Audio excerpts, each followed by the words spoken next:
అటు తర్వాత నేను చూడగా, ఇదిగో ప్రతి జనములో నుండి, ప్రతి వంశంలో నుండి, ప్రజల్లో నుండి, ఆయా భాషలు మాట్లాడే వారిలో నుండి వచ్చి ఎవడును లెక్కింపజాలని ఒక గొప్ప సమూహం కనబడెను. వారు తెల్లని వస్త్రములు ధరించుకున్న వారే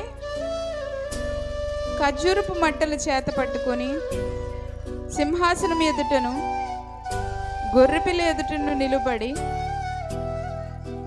సింహాసనాసీనుడైన మా దేవునికి గొర్రెపిల్లకును మా రక్షణకై స్తోత్రమని మహాశబ్దంతో ఎలుగెత్తి చెప్పిరి. ఈ ఉగ్రత నుండి తప్పించుకున్న వారు ఎవరు అంటే ముద్రించబడిన వారు. ఆ ముద్రించబడిన వారు కేవలం ఇశ్రాయేలీల ప్రజలేనా అంటే కాదు, మనము కూడా ఉన్నాము. ఏదో లోకంలో ఏదో భాష మాట్లాడుతున్న, ఆయా జాతుల్లో ఉన్న ఆయా భాషలు మాట్లాడుతున్న మనలో ఒకరం కూడా ఆ సమూహంలో ఉండాలండి. ఆ సమూహంలో ఉండాలంటే ఏంటి అర్హత?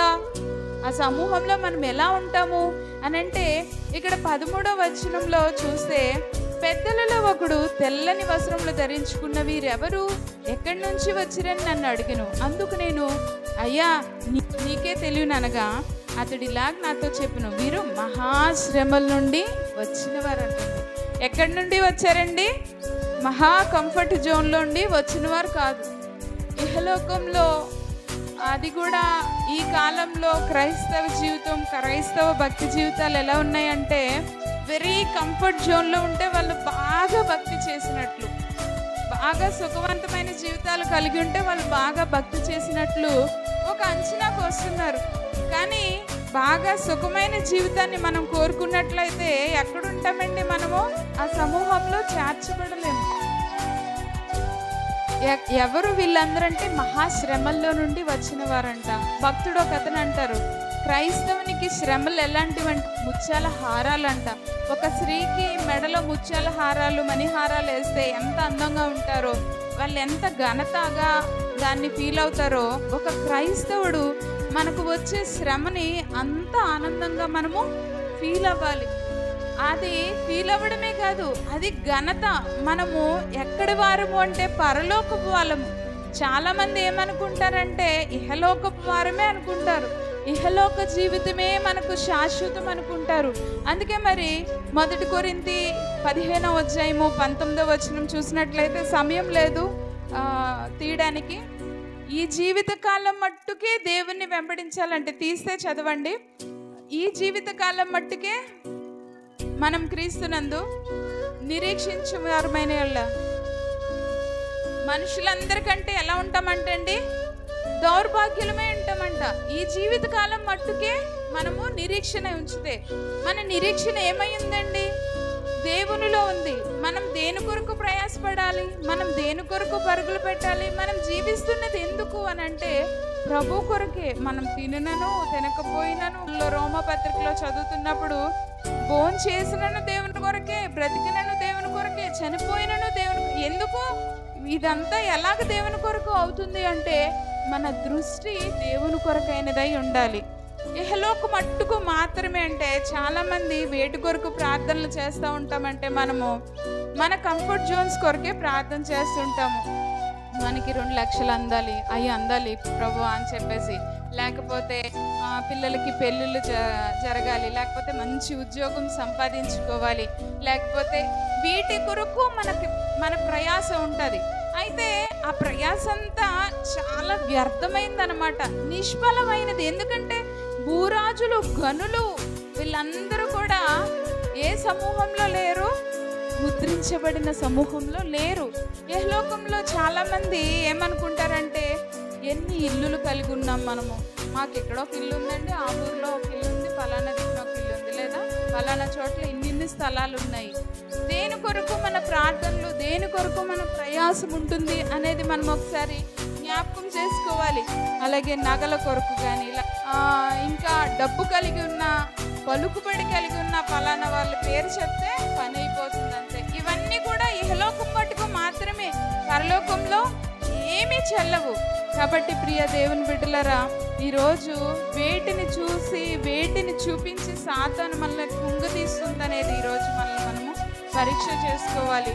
శరీరంలో అనారోగ్యతను చూసి చాలామంది కృంగిపోతూ ఉంటారు. నాకు ఇది లేకపోతే చాలా బాగున్ను, ఇలా ఉండకపోతే చాలా బాగున్ను, లేకపోతే నేను సన్నగా నాజుగ్గా పొడవైన జుట్టేసుకొని వైట్గా ఉండి డబ్బు సంపాదిస్తూ, ఎందుకంటే ఉద్యోగం ఉన్న వాళ్ళకేనండి విలువ ఈ లోకంలో అని అంటూ ఉంటారు. ఈ లోకంలో విలువ ఎవరికి కావాలి? దేవుని దగ్గర నీకు విలువ ఉందా లేదా అది చూసుకోవాలి. ఇహలోకంలో ఏదో చిన్న ఉద్యోగం చేసుకుంటున్నామేమో, లేకపోతే ఏదో బలహీనత కలిగి ఉన్నామేమో, ఏదో అనారోగ్యం కలిగి ఉన్నామేమో, ఏ ఆస్తులు లేకుండా బ్రతుకుతున్నామేమో, ఈరోజు పూటుకుంటే చాలు అన్నట్టు జీవిస్తున్నామేమో, మా జీవితంలో ఎదుగు బదుగు ఎప్పుడు ఉండదని ఇటువంటి విషయాలన్నిటినీ సాతాను మన ముందు తెచ్చి పెడుతుంది. దాని ద్వారా కృంగదీస్తుంది, దాని ద్వారా నలపాలని చూస్తుంది. అయితే ఇవన్నీ ఉన్నంత మాత్రాన ఆ సమూహంలో మనము చేర్చబడలేము అనడానికి లేదు. కానీ ఆ సమూహంలో ఉన్న వాళ్ళందరూ ఎవరటండి? మహాశ్రమల్లో నుండి వచ్చిన వారట. యెహలోకంలో శ్రమల్ని ఎవరు కోరుకోరు. మరి యోబు భక్తుడైతే అంటారు, దేవుని కొరకు మనము శ్రమ అనుభవింపగదా, మేలులే అనుభవింపాలా. ఇప్పుడు అందరూ కూడా క్రైస్తవులు మేలు మేలు మేలు, ఆశీర్వాదకరమైన వాక్యాలే. వీళ్ళందరూ ఎవరంట? ఏమని స్తుతిస్తున్నారు? సింహాసనాసీనుడైన మా దేవునికిని గొర్రెపిల్లకును మా రక్షణకై స్తోత్రం అని చెప్తున్నారు. ఈ లోకంలో డబ్బున్న, నగలున్న, గోల్డ్ ఉన్న, ఆస్తున్న, వజ్రాలున్న, ఐశ్వర్యం ఉన్న అవేమి విలువైనవి కాదు. కానీ ఒకటి విలువైందటండి. అదేంటంటే రక్షణ అంట. మా రక్షణకై స్తోత్రమని మహాశబ్దంతో ఎలుగెత్తి చెప్తున్నారంట ఆ సమూహం అంతా. ఏది గొప్పదండి? ఇహలోకంలో రక్షణ గొప్పదంట. అట్టి రక్షణ మనం కలిగి ఉన్నామా? ఈ రోజున రక్షణ తీసుకోవాలి, బాప్తిసం తీసుకోవాలి, ప్రభుతో ముందుకు వెళ్ళాలంటే ఎంత భయమో అనేకులకు. బాబోయ్, బాప్తిసం తీసుకుంటే ఎలా బ్రతకగలమా? అంత కరెక్ట్గా మనం ఉండగలమా? అలా జీవించగలమా? ఇలా చేయగలమా? అలా చేయగలమా? ఇవే ఆలోచనలు. ఒకవేళ ఈ రోజు వరకే మనం నిన్నటి వారమే, రేపేమవుతుందో మనకి తెలియదు. చిన్న పిల్లలు చనిపోతున్నారు, యవ్వనస్తులు చనిపోతున్నారు, మధ్య వయస్కులు చనిపోతున్నారు. రాకడి వరకు పెద్ద వెయిట్ చేయక్కర్లేదండి. రాకడి కంటే భయంకరమైన విషయం ఏంటంటే మన పోకడే. రాకడికి కొన్ని సూచనలైనా ఉంటాయి. ఏమన్నా ఇలా జరిగితే ఇక రాకడ వస్తుందని. మన పోగడికి అసలు ఏ సూచనలు ఉండవు. ఎప్పుడు వెళ్ళిపోతాం మనకు తెలియదు. మరైతే మనం ముద్రించబడాలి కదా. ఇహలోకంలో ఉండగానే మనము ముద్రించబడినట్లయితేనే మనము మొదట క్రీస్తు లేపబడిన వాడుగా ఉన్నాడు. ఆ తర్వాత మనం కూడా దేవునితో పాటు లేపబడే వారమై ఉంటాము. కానీ ఇహలోకం మట్టుకు మాత్రమే కొంతమంది భక్తి చేస్తూ ఉంటారు. మేలు కలిగితే వస్తామంటారు. చిన్న కీడు ఏదైనా, చిన్న శ్రమ ఏదైనా సంభవిస్తే దేవుడు మాకేం చేశాడు అంటారు. రక్షణ ఎంత గొప్పదండి! రక్షణ ఇచ్చాడు దేవుడు. అనేకులకి లోకంలో రక్షణ లేదు.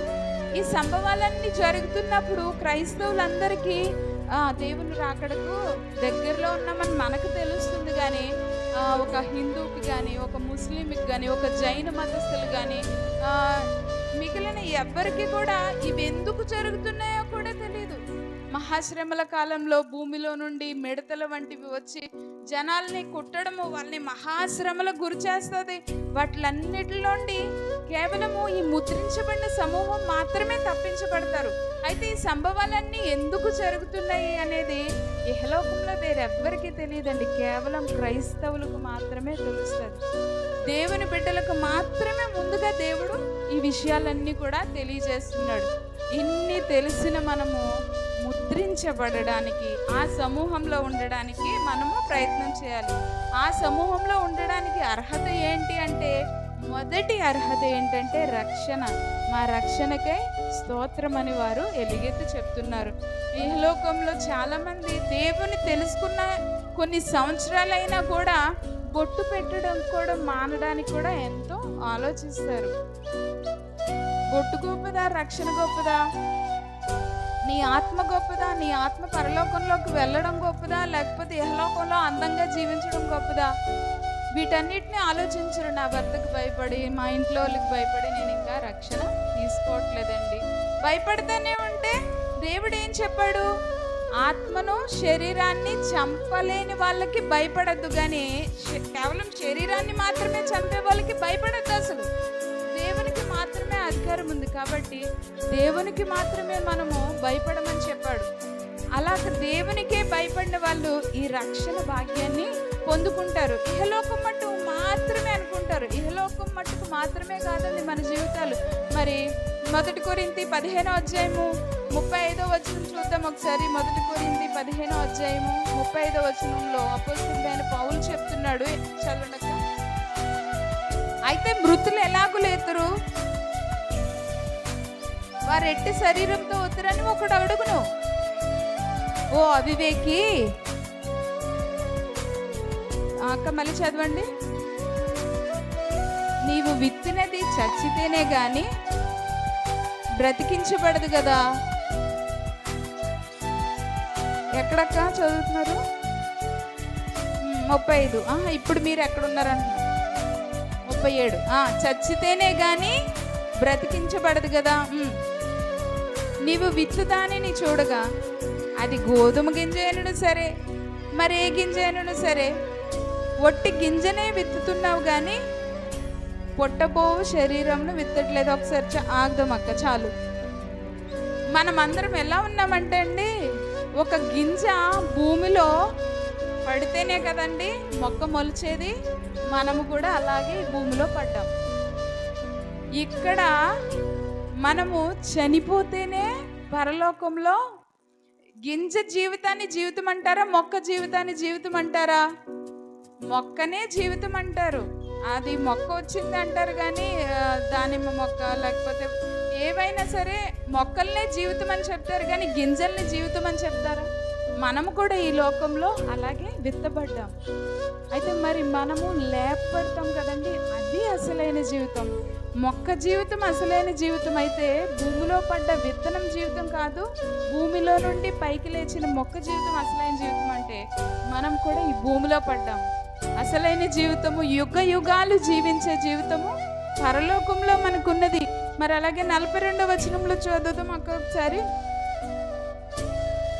మృతుల పునరుద్ధానము అలాగే శరీరము క్షయమైనదిగా విత్తబడి అక్షయమైనదిగా లేపబడును, ఘనహీనమైనదిగా విత్తబడి మహిమ గలదిగా లేపబడును, బలహీనమైనదిగా విత్తబడి బలమైనదిగా లేపబడును, ప్రకృతి సంబంధమైన శరీరముగా విత్తబడి ఆత్మ సంబంధ శరీరముగా లేపబడును. ప్రకృతి సంబంధమైన శరీరం ఉన్నది గనక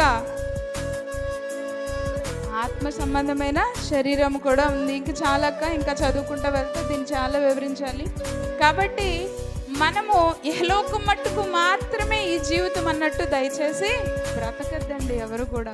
ఇహలోకం మట్టుకు మాత్రమే కాదు మన జీవితం. ఇహలోకంలో మనం ఎలా ఉన్నా పర్లేదు, నల్లగా ఉన్నా పర్లేదు, తెల్లగా ఉన్నా పర్లేదు, సన్నగా ఉన్నా పర్లేదు, లావుగున్నా పర్లేదు, 3-4 ఇల్లులున్నా పర్లేదు, ఒక ఇల్లు కూడా లేకుండా రెంట్ హౌస్లోనే ఉంటున్నా పర్లేదు, భూములు కలిగి ఉన్నా పర్లేదు, భూములు లేకపోయినా పర్వాలేదు. మహా అంటే 70 సంవత్సరాలు 60 సంవత్సరాలు. కానీ తర్వాత యుగ యుగాలు జీవితం ఉందండి. ఆ యుగ యుగాలు జీవితం మనం చూడాలి అని అంటే మనము ముద్రింపబడిన వారమే ఉండాలి. మనం ఎప్పుడు ముద్రించబడతాము అంటే ఆయన రక్షణ ఎప్పుడైతే మనం తీసుకుంటామో అప్పుడే మనము ముద్రింపబడిన వారుగా ఉంటాము.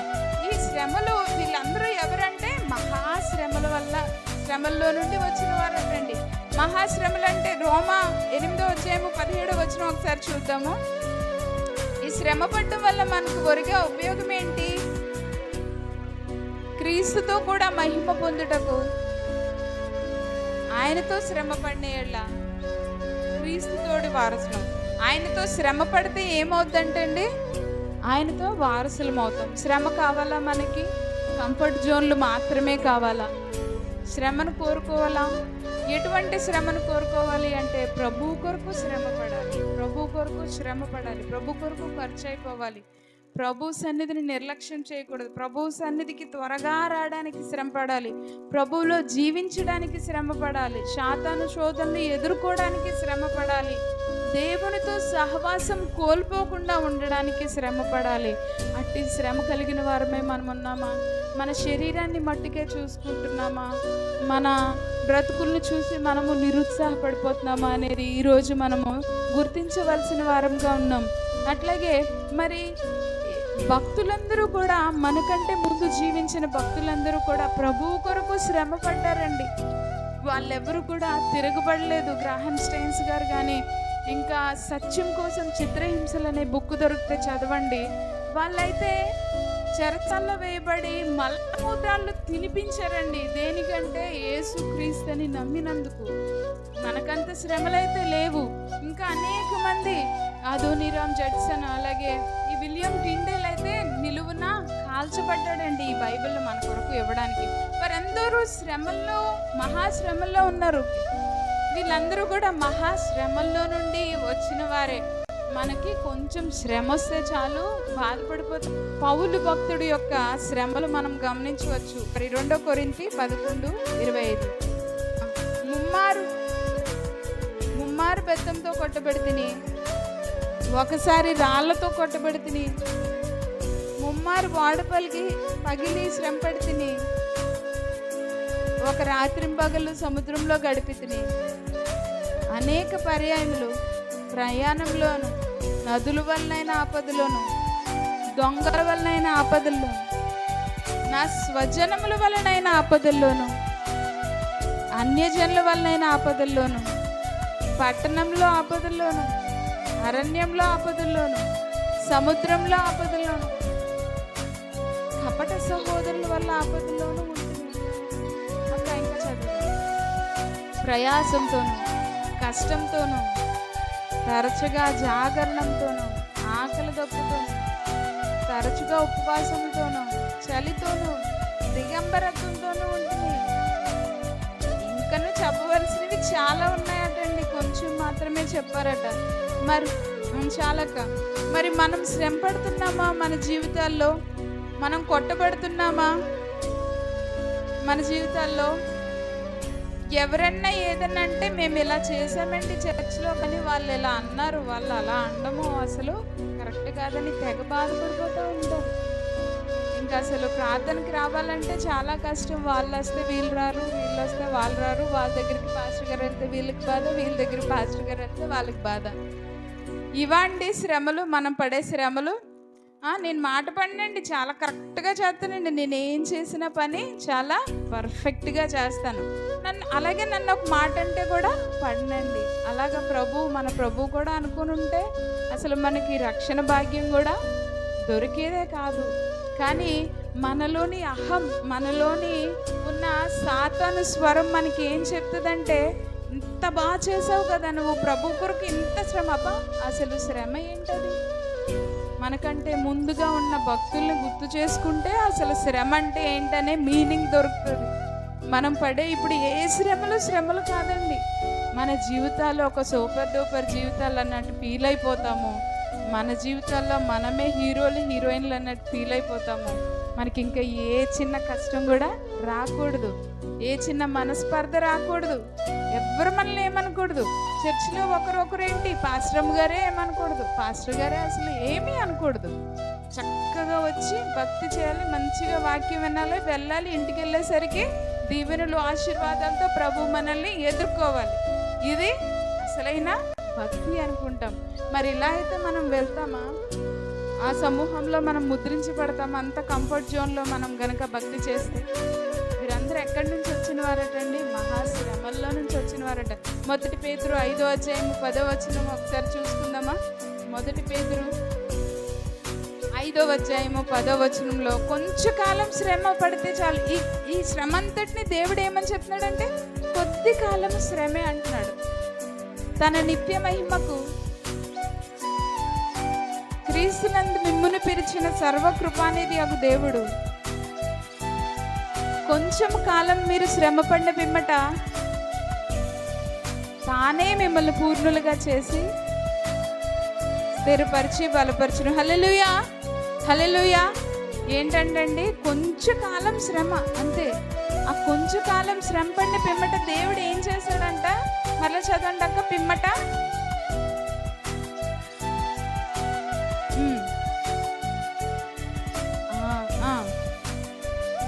మనల్ని స్థిరపరచడానికి, బలపరచడానికి ఈ కొంచెం కాలం మట్టుకే శ్రమ.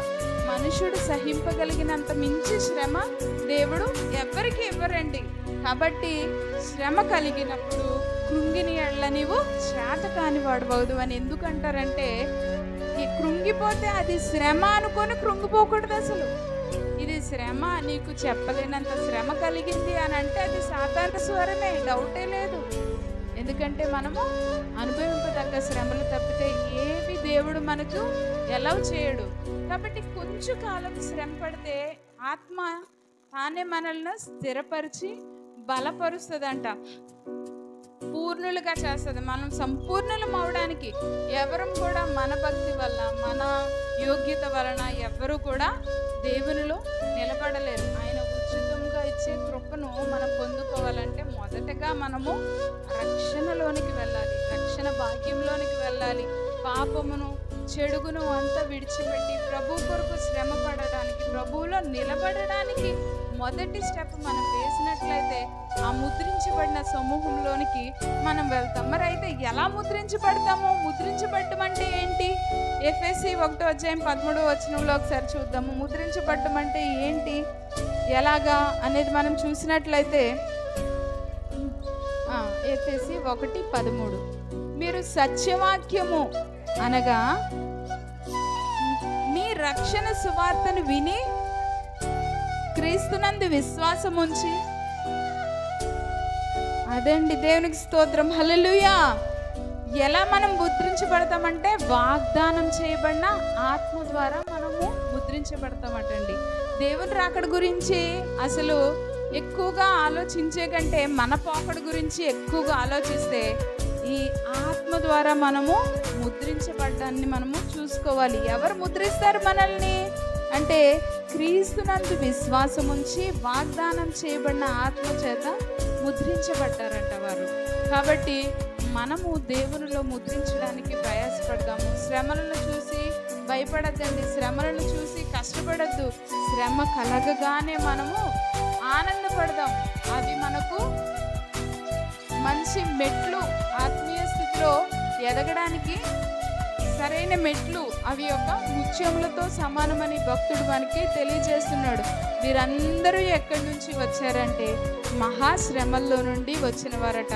గొర్రెపిల్ల రక్తంలో తమ వస్త్రములను ఉతుక్కొని వాటిని తెలుపు చేసుకున్నారట. రక్తంలో ఎవరన్నా వస్త్రాలు ఉతికితే తెల్లగా వస్తాయండి, ఎర్రగా వస్తాయా? ఎర్రగానే వస్తాయి. కానీ దేవుని రక్తంలో మనం ఉతకబడితే మనకి తెల్లటి వస్త్రం ఆయన ఇస్తాడు. వీళ్ళందరూ ఎవరటండి? 9వ వచనంలో వారు తెల్లని వస్త్రములు ధరించుకున్న వారే ఖర్జూర మట్టలు చేత పట్టుకొని సింహాసనం ఎదుటను నిలువబడి, సింహాసనాసీనుడైన మా దేవునికిని గొర్రెపిల్లకును మా రక్షణకై స్తోత్రమని మహాశబ్దంతో ఎలుగెత్తి చెప్పారు. దేవదూతలందరూ సింహాసనం చుట్టూ పెద్దలను ఆ 4 జీవుల్లో నిలబడి ఉండ్రి. ఇంత గొప్ప భాగ్యం మనకు కావాలంటే మనం ఏం చేయాలటండి? గొర్రెపిల్ల రక్తంలో వస్త్రాలు ఉతుక్కోవాలటండి. వస్త్రాలు ఉతుక్కోవడం అంటే రక్షణ వస్త్రం మనకి ఇవ్వబడుతుంది. ఎప్పుడైతే మనం మారుమనసు పొంది బాప్తిజం తీసుకుంటామో అప్పుడు మనకి ఏమొస్తుందమ్మా? బాప్తిజం వస్తుంది, మారు మనసు పొందుతాం. అప్పుడు ఏంటంటే రక్షణ వస్త్రం దేవుడు మనకి ఇస్తాడు. అయితే ఆ రక్షణ వస్త్రాల్ని మనము గొర్రెపిల్ల రక్తంలో తమ వస్త్రములు ఉతుక్కొని వాటిని తెలుపు చేసుకుంది. ఎప్పుడు కూడా ఆయన ఇచ్చిన వస్త్రాన్ని తెల్లగా కాపాడుకోవాలి అని అంటే ఆయన రక్తంలో మనము మన వస్త్రాలు ఉతుక్కుంటూ ఉండాలి ప్రతిరోజు కూడా. మరి ఆర్ఆర్కే మూర్తి గారు అంటారు, క్రైస్తవుడు ప్రతిరోజు మారు మనసు పొందాలి అంటాడు, ప్రతిరోజు బట్టలు ఉతుక్కోవాలి అంటాడు. స్త్రీలమైన మనకి బట్టలు ఉతకడం ఎక్కువ అలవాటు కదా. అయితే మనం ఎప్పుడెప్పుడో ఒక్కోసారి 4 రోజులకోసారి 5 రోజులకోసారి ఉతుక్కుంటాం. కానీ క్రైస్తవుడు ప్రతిరోజు కూడా మన హృదయాన్ని మారు మనసు నూతనంగా కలిగేలా చూసుకోవాలి. ఎలాగోకలా మన వస్త్రములు పాడవుతూ ఉంటాయి, యెహోలోకంలో జీవిస్తున్నాం కాబట్టి. పాడైన బట్టలు పాడైనలే అని అలాగే ఉంచేసుకుంటారండి, ఉంచుకోం కదా, వాటిల్ని మరలా ఉతుక్కుంటాం. అలాగే గొర్రెపిల్ల రక్తంలో మన వస్త్రములు, మన రక్షణ వస్త్రములు ఉతుక్కొని వాటిని తెల్లగా చూసుకోవాలి ఎప్పుడు. ఎందుకంటే అక్కడ ఉన్న వాళ్ళందరూ ఎవరండి? తెల్లని వస్త్రములు ధరించుకున్నవారంట. మరి ఉపమానంలో యేసుక్రీస్తు ఏమని చెప్తాడంటే, పెళ్లి విందుకు అందరూ పిలువబడ్డారంట. ఆ పెళ్లి విందుకు పిలువబడిన వాళ్ళందరికీ తెల్లని వస్త్రాలు ఇచ్చారంట. ఆ తెల్లని వస్త్రాలు అందరూ ధరించుకుంటే ఒక అతను మాత్రం కిటికీలో నుంచి ఎక్కడి నుంచో రావడానికి చూశాడంట. అయితే అతనికి ఏం లేదు, తెల్లని వస్త్రం లేదంట. దీనికి అర్థం ఏంటి అంటే, ప్రభు నేనే మార్గమును సత్యమును జీవమును అన్నాడు. ఆయన ద్వారా అయితేనే ఆ తెల్లని వస్త్రం మనము తీసుకోగలుగుతాం. ఆయన ద్వారా ఓకే, సమయం మనకు అవుతుంది, ముగించుకుందాము. ఆయన ద్వారా మాత్రమే ఆ తెల్లని వస్త్రం మనకు దొరుకుతుంది. ఎప్పుడైతే ఆ తెల్లని వస్త్రాలు మనము తీసుకుంటామో మనము పరలోకానికి అర్హులుగా ఉంటాము. ఇక ఆ తర్వాత మనము రాకడికి ముందే చనిపోయినా, రాకడ తర్వాతే చనిపోయినా, రాకడ శ్రమల్లోనే చనిపోయినా అసలు మనకు అనవసరం, రాకడికి మనకి అనవసరం. అప్పటి వరకు ఉన్నా ఉండకపోయినా మనము ముద్రించబడిన వారంగా ఉంటే మనకి భయం లేదు. ఈ శ్రమల వల్ల ఎవరు భయపడద్దనే ప్రకటన గ్రంథం ద్వారా దేవుడు మనల్ని ప్రేమించే ఈ సంభవాలన్నీ మనకు తెలియచేస్తున్నారండి. లోకస్తులు ఎవరికి కూడా ఈ సంభవాలు తెలియదు. అలాగే నశించుచున్న వారికి వెరితనమై ఉన్న దేవుని సువార్త. ఎందుకంటే ఈ మాటలన్నీ మనం లోకస్తులతో చెప్తే ఏంటి, దరిద్రుడిలాగా ఎలా పడితే అలా బతికితే అది సంతోషమా అంటారు. కానీ ఏది సంతోషమండి? మన ఆత్మలు ముద్రించబడాలి ప్రభువులో. రక్షణ వస్త్రం మనం కలిగి ఉండాలి. ఆయన రక్తంలో మన వస్త్రాలు తెలుపు చేసుకోవాలి. ఆ తర్వాత ఏమనుంది? అందువల్ల వారు దేవుని సింహాసనం ఎదుటుండి రాత్రింబవళ్ళు ఆయన ఆలయంలో ఆయనను సేవించున్నారు. సింహాసనాసీనుడైన వాడు తానే తన గుడారం వారి మీద కప్పును. వారికి ఇక మీదట ఆకలి అయినను దాహమైనను ఉండదు. సూర్యుని ఎండ అయినను ఏ వడగాలి వారికి తగలదు. ఎలయనగా సింహాసన మధ్య మందుండు గొర్రెపిల్ల వారికి కాపరి అయి జీవ జలుబుల బొగ్గ యొద్దకు వారిని నడిపించును. దేవుడే వారి కన్నుల నుండి ప్రతి బాష్ప బిందువును తుడిచివేయనండి.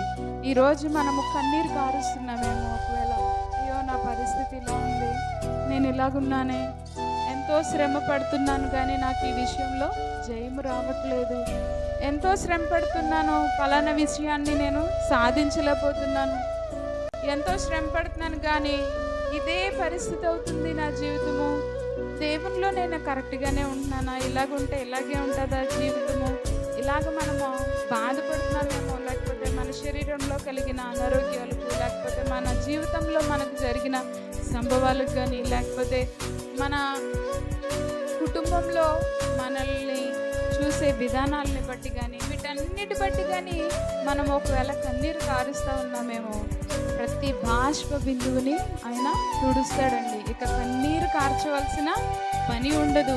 ఆయన నిత్యమైన వెలుగుగా ఉంటాడు. ఒకవేళ ఇహలోకంలో గొప్పవారు, గనులైన వారు, గనులు అనబడేవారు ఎంతోమంది మన మీద మనల్ని చూసి భుజాలు ఎగరేసుకున్న వాళ్ళు ఎంతమంది అయినా సరే, ఎక్కడ గొప్ప అంటే పరలోకంలో మనతో రాగలిగితే అది గొప్పది. కాబట్టి విలువైన ఆ యొక్క రక్షణ వస్త్రములను మనము సంపాదించుకుందాము. ఆ రక్షణ వస్త్రాన్ని సంపాదించుకోవడమే కాదు, గొర్రెపిల్ల రక్తంలో దానిని ఉదుకొని తెల్లటి వస్త్రములు గలవారై ప్రభు రాజ్యంలో ప్రవేశించబడ్డానికి ముద్రింపబడిన వారంగా, ముద్రింపబడిన సమూహంలో మీరు, నేను, మన సంఘమంతా, మనమందరం కూడా ఆ సమూహంలో ఉండాలని నా ఆశ. మరి ఆ సమూహంలో ఉండే అట్టి భాగ్యాన్ని దేవుడు మనకి ఇవ్వాలి. ఎత్తబడిన గుంపులో కానీ మనం లేకపోతే, శ్రమలు మనం అనుభవించకపోతే, శ్రమలో అనుభవించేటప్పుడు మనం వాటిని చిరాకు పడితే, నాకెందుకు సహనం ఉండాలి, నేనెందుకు ఓర్చుకోవాలి, నేను కూడా ఇలాగే అందరిలానే ఎదురు తిరుగుతాను, రెచ్చిపోతాను, ముందుకు మాట్లాడతాను, ఇవన్నీ అనుకుంటే మనం ఆ భాగ్యాన్ని కోల్పోతాము. మన వస్త్రాలు మురికి అవుతా ఉంటాయి. ఏ వస్త్రం అండి? రక్షణ వస్త్రము. దాన్ని మనం తెలుపు చేసుకుంటా ఉందాము. ఎత్తబడే వారి గుంపులో ఉందాము. ఈ యొక్క ముద్రించబడిన సమూహంలో మనమందరము ఉండు భాగ్యమును, అట్టి కృపావరమును దేవుడు మనకి అనుగ్రహించునుగాక.